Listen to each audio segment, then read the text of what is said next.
algú corromput a Catalunya, això ja fa temps que ho No ho sabem. dubto, però que tot el que hi ha... Això, a part d'això, no volies xoc de trens? Aquí tens xoc de trens? És que algú es pensava que el govern central es quedaria amb els braços creuats davant l'actitud de certs sectors d'aquest país, o el govern concretament, que proposen la independència del país. És que, de veritat, per un cantó uns ja tenen clar la seva decisió, apel·lant a la Constitució, no volen que es faci cap tipus de consulta. I els altres... Però en la mateixa Constitució diuen que la poden... I diuen referèndum sí o sí, però no volies dialogar. Sí o sí no és dialogar.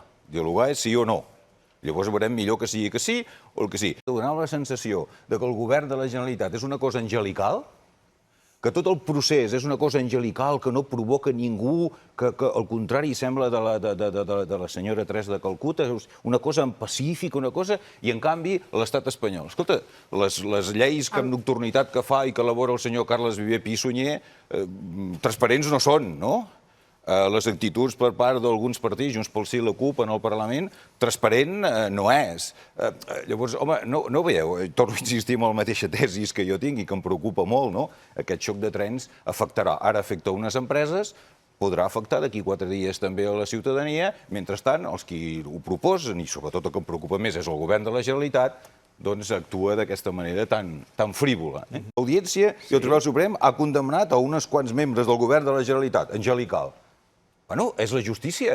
Perdona, és la justícia. O és que també decidirem com ha d'actuar la justícia i quines coses són ells, els professionals, no? Els hi hem cedit, no? Aquestes competències, no? Democràticament.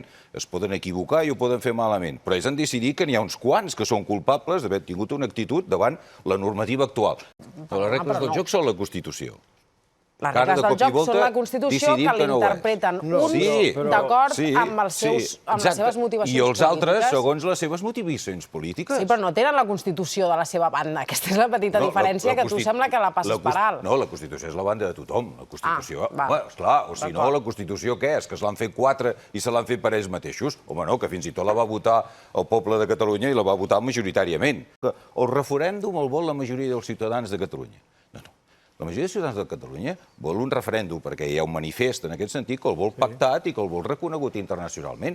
No un referèndum sí o sí, com va venguent el govern de la Generalitat. No, fem-ho bé perquè tingui conseqüències, perquè sigui reconegut. O si no, 9 Ns ja n'hem fet un altre, em sembla que seria bastant absurd. Però, Joan, jo, perdona que t'ho digui, t'estic tractant d'entendre, però en realitat el que dius és, al fons, el que dius és, escolta, si vas contra el que té el bastó, prendràs mal.